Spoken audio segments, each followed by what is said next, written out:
दुनिया के सबसे बड़े लोकतंत्र भारत में इन दिनों लोकसभा चुनाव हो रहे हैं। इन चुनावों में जनता का समर्थन प्राप्त करने हेतु राजनेता एवं राजनीतिक पार्टियां तरह तरह से प्रचार करते हैं। नागरिकों को प्रभावित करने के लिए राजनीतिक पार्टियां व्यापक स्तर पर विज्ञापन देती हैं।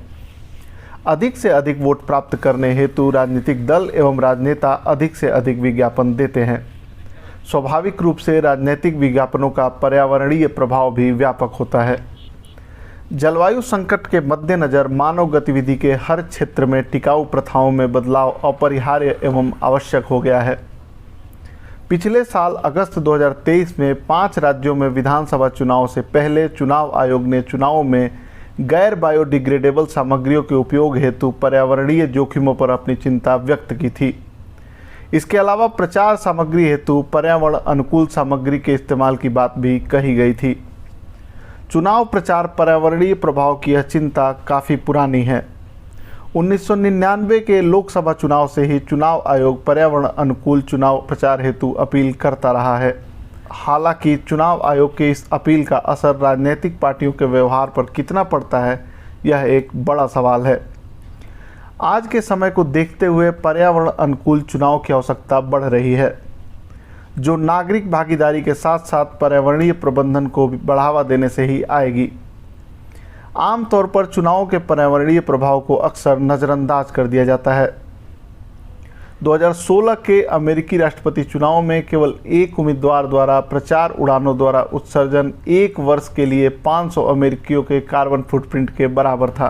चुनाव प्रचार करने के पारंपरिक तरीके, कागज आधारित सामग्रियां, रैलियां, रोड शो, बहुत सारे गाड़ियों के काफिले, लाउड स्पीकरों, पीवीसी फ्लैक्स बैनर, होर्डिंग्स और डिस्पोजल वस्तुओं पर निर्भरता जैसी चीज़ें महत्वपूर्ण पर्यावरणीय प्रभाव पैदा करती हैं और इससे नागरिकों के स्वास्थ्य पर गहरा प्रभाव पड़ता है।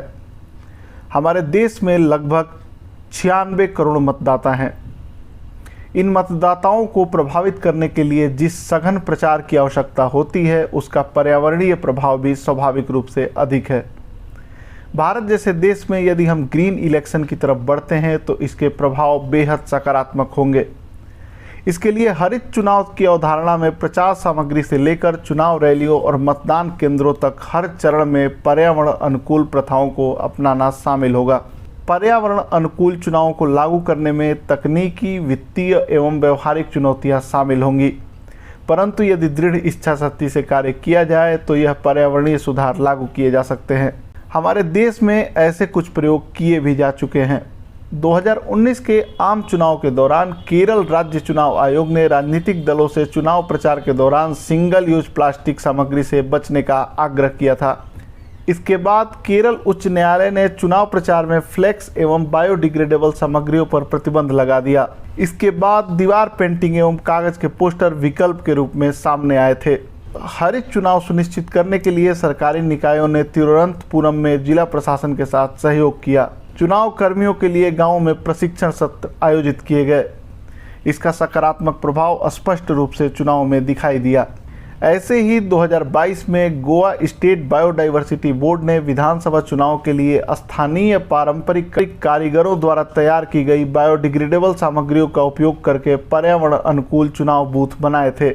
ऐसे प्रयोग अन्य जगहों पर भी किए जाने की आवश्यकता है। इस हरित परिवर्तन में राजनीतिक दलों, चुनाव आयोग, सरकारों, मतदाताओं, मीडिया और नागरिक समाज जैसे सभी हितधारकों को एक साथ शामिल होकर काम करना होगा। चुनाव प्रचार के पूरे तंत्र को पर्यावरण अनुकूल बनाने के लिए शीर्ष स्तरीय निर्देशों को जमीनी स्तर की पहल के साथ एकीकृत करने की आवश्यकता है। हरित चुनाव के लिए पर्यावरण अनुकूल अभियान सामग्री इस्तेमाल करनी होगी। इसके लिए उम्मीदवार और पार्टियां पुनर्नवीनीकृत कागज, बायोडिग्रेडेबल बैनर और पुनर्नवीनीकृत सामग्री जैसे टिकाऊ विकल्प अपना सकते हैं। इसके अलावा ऊर्जा की खपत को भी कम करने की आवश्यकता है। रैलियों के दौरान एनर्जी एफिशिएंट प्रकाश व्यवस्था, ध्वनि प्रणाली एवं परिवहन का विकल्प चुनने से कार्बन फुटप्रिंट को कम करने में मदद मिल सकती है।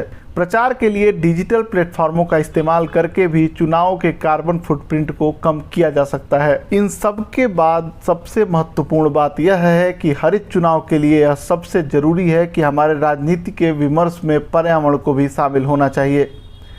जब पर्यावरण प्रमुख चुनावी मुद्दा बन जाएगा तो हमारी चुनावी प्रक्रिया खुद ब खुद हरित हो जाएगी। आज भारत दुनिया का सबसे बड़ा लोकतंत्र है। यदि भारत हरित चुनाव की पहल करता है तो यह पूरे विश्व के लिए एक सकारात्मक संकेत होगा।